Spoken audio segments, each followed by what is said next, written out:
Паровоз.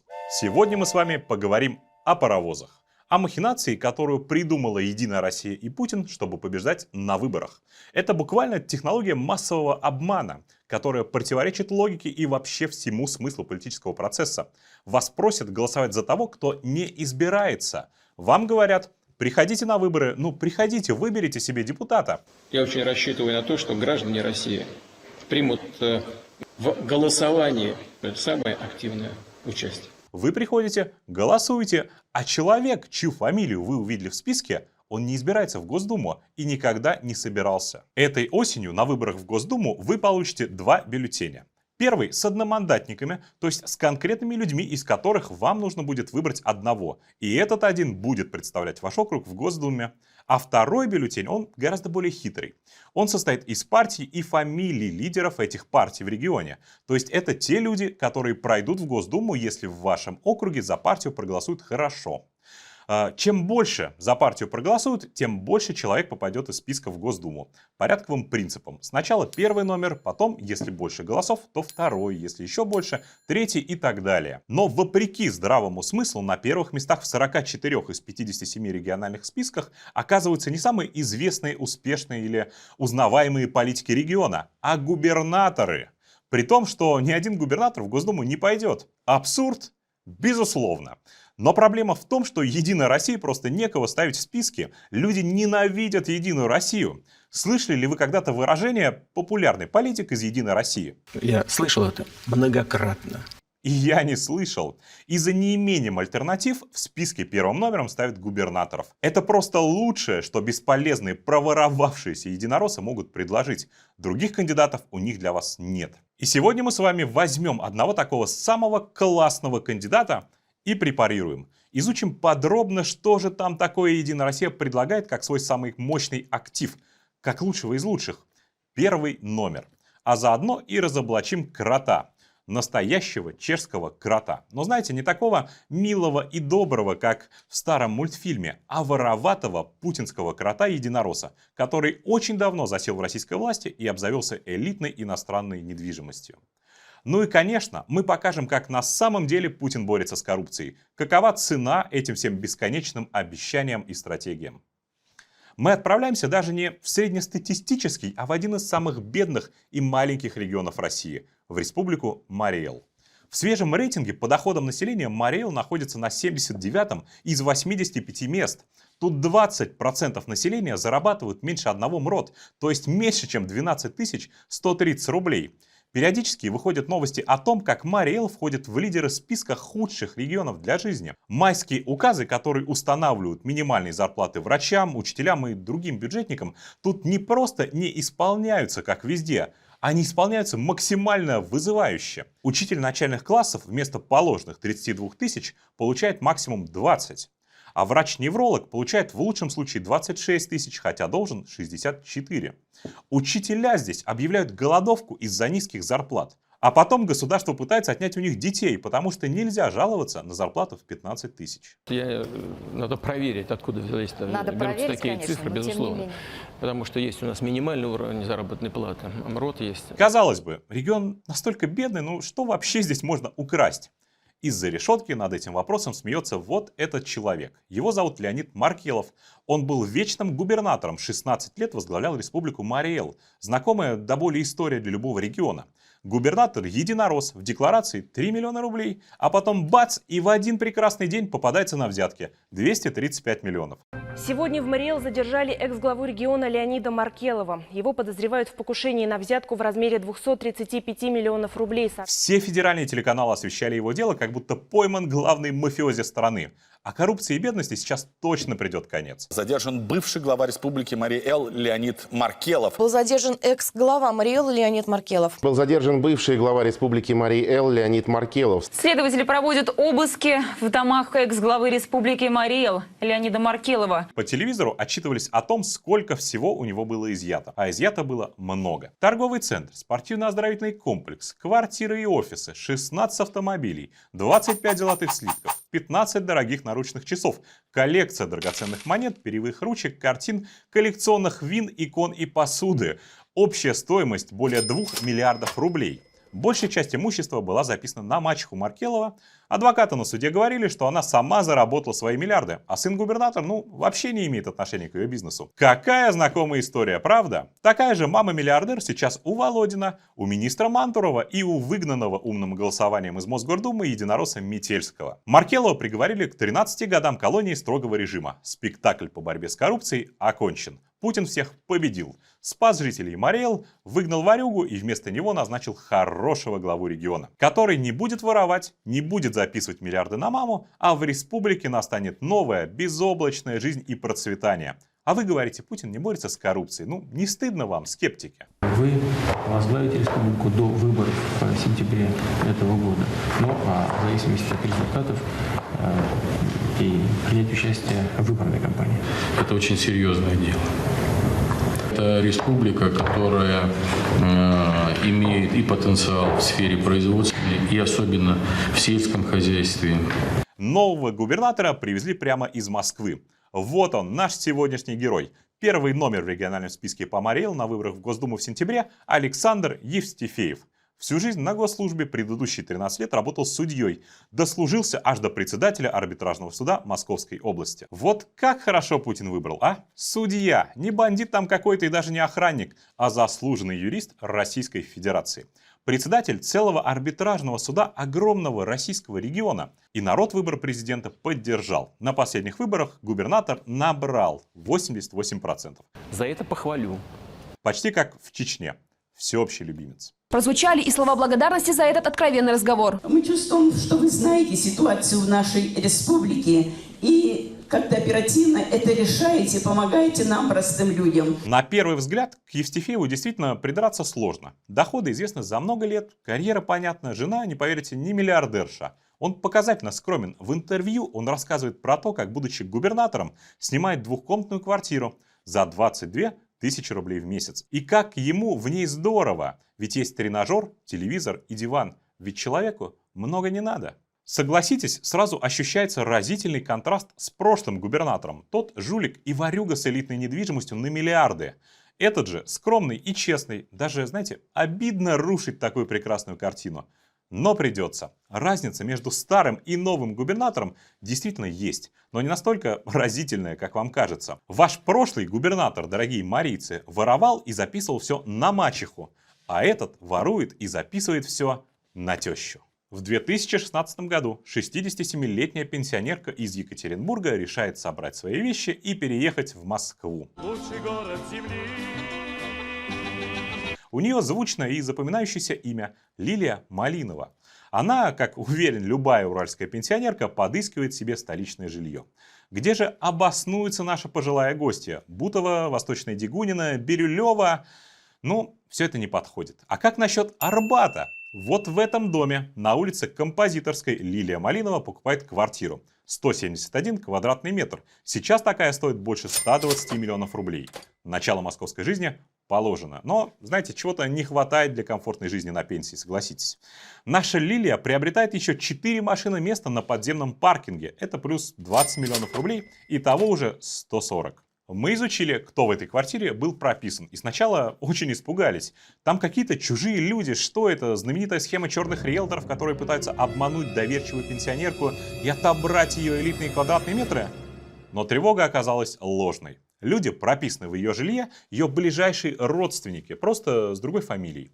Юлия Евстифеева, 1970 года рождения. Это ее дочь.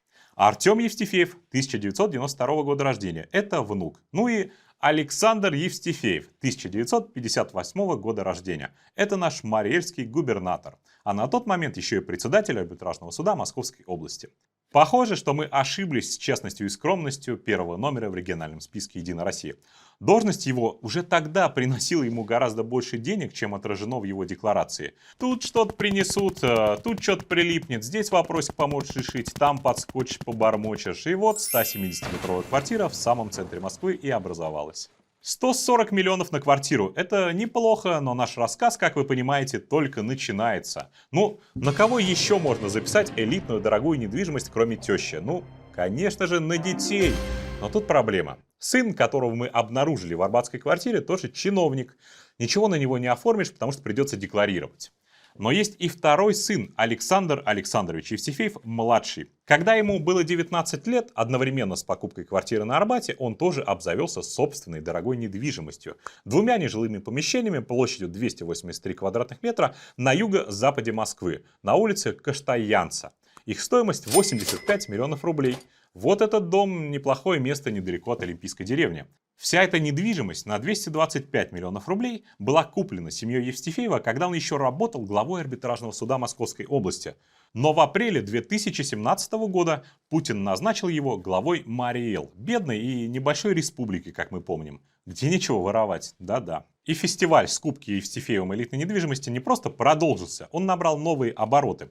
В 2019 году 22-летний сын Евстифеева покупает еще 2 нежилых помещения, 126 и 145 квадратных метров в дополнение к уже 2 имеющимся на юго-западе Москвы. Стоимость 82 миллиона рублей.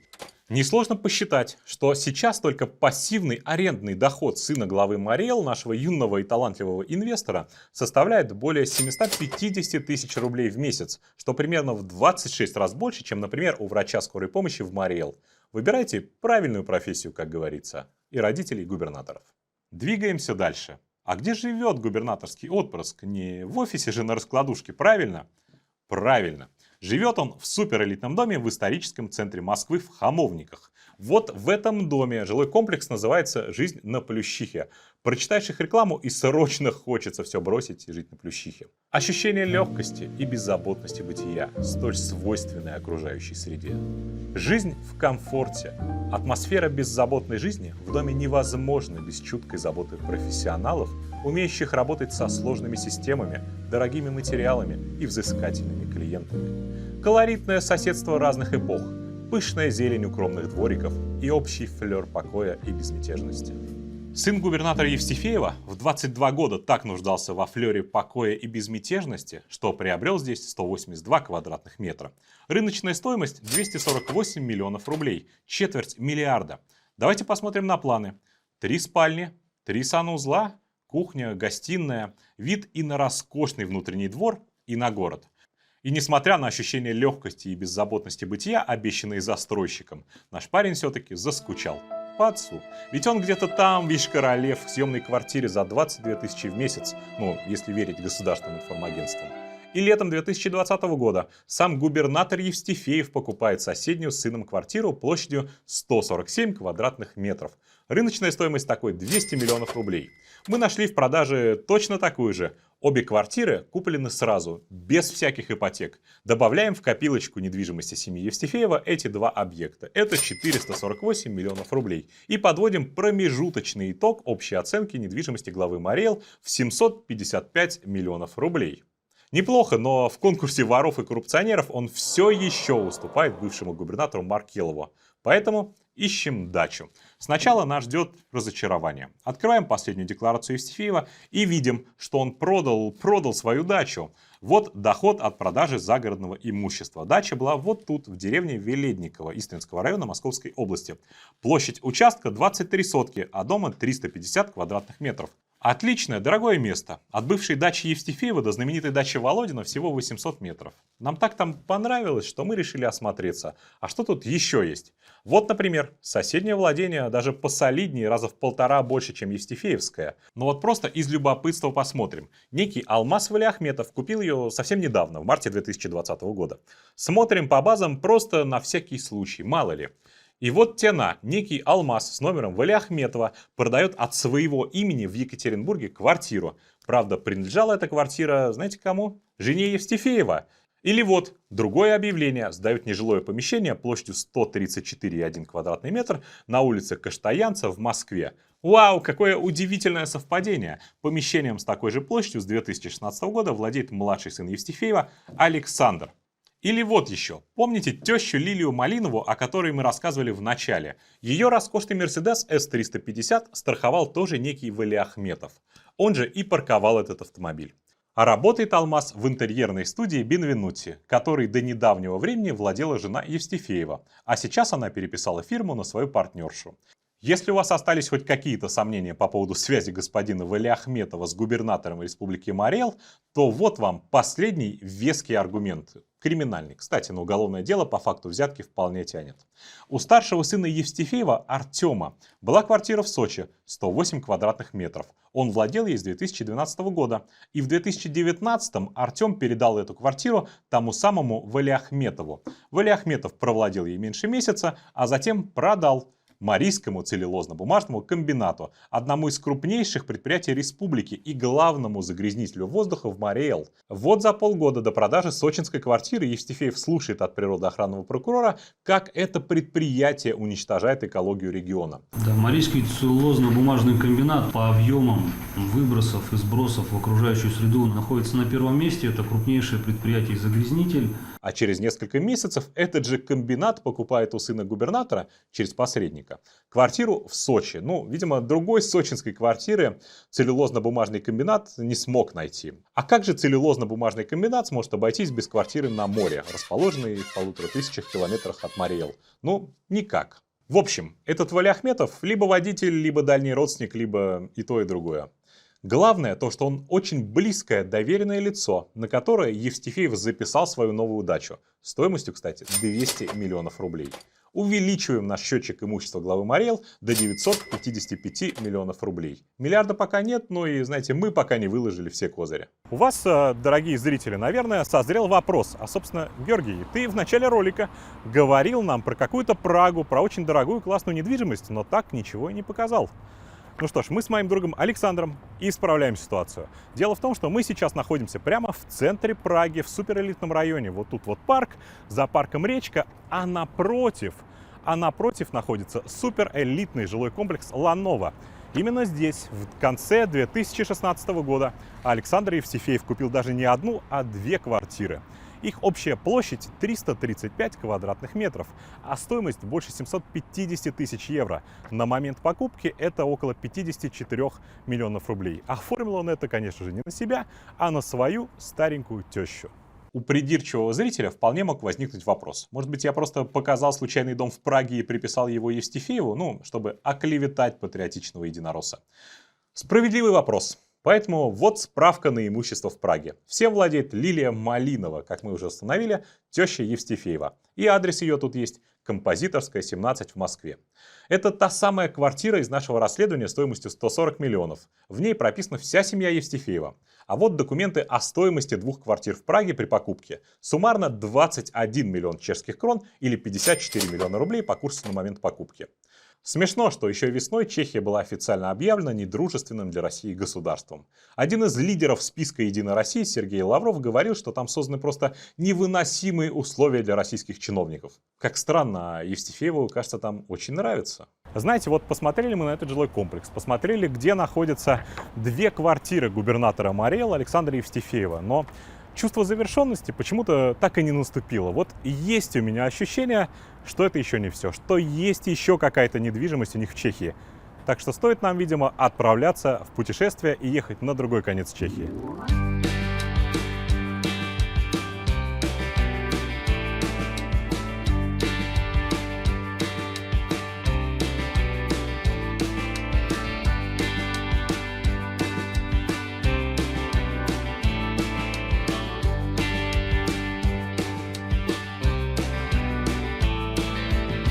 Знаете, если бы у меня или у какого-то другого российского гражданина спросили, а где же самое желанное место для российского чиновника предпенсионного возраста? И, конечно, среди ответов были бы Майами, Испания, Италия, но я уверен, что и это место обязательно бы всплыло среди ответов. Это Карловы Вары, знаменитый чешский курорт, знаменит своими лечебными водами, знаете, как Ессентуки, только в Европе. В разное время здесь отдыхали такие великие люди, как Моцарт, Бетховен, Петр I, Гоголь. И теперь вот их компанию дополнил и губернатор Марий Эл Александр Евстифеев.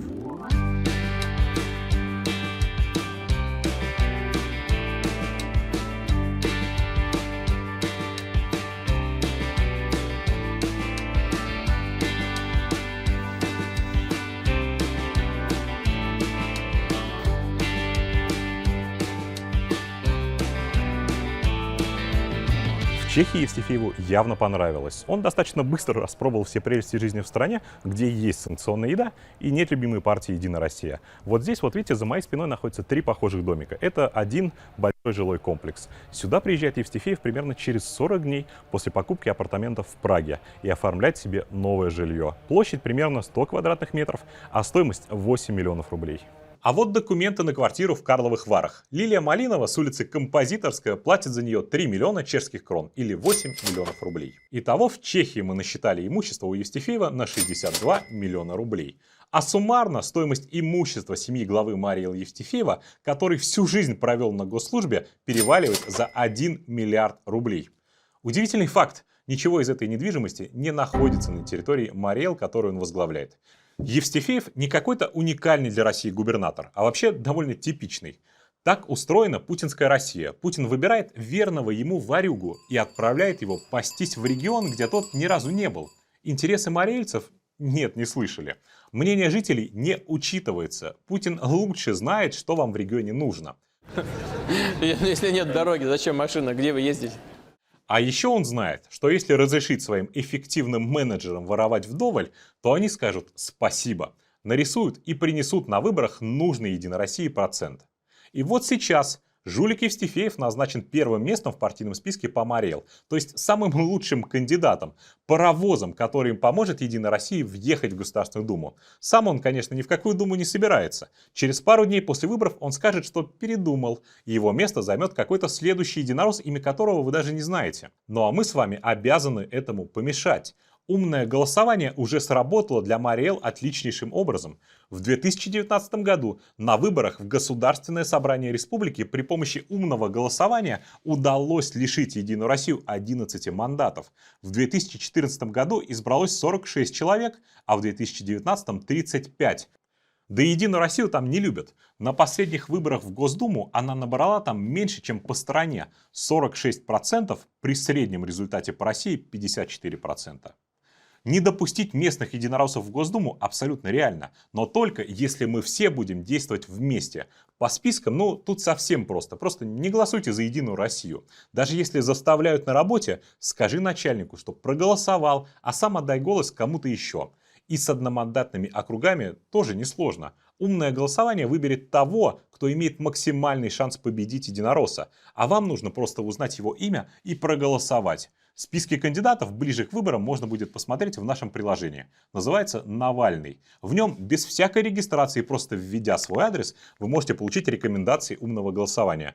Или можно зарегистрироваться на сайте или подписаться на соцсети. Жулики-единороссы очень боятся умного голосования. Нам уже блокируют сайты и требуют удалить приложение. Поэтому не откладывайте, скачайте приложение прямо сейчас. К 17 сентября вы будете вооружены и готовы дать бой Единой России. Подписывайтесь на этот канал, здесь говорят правду. Свободу Алексею Навальному.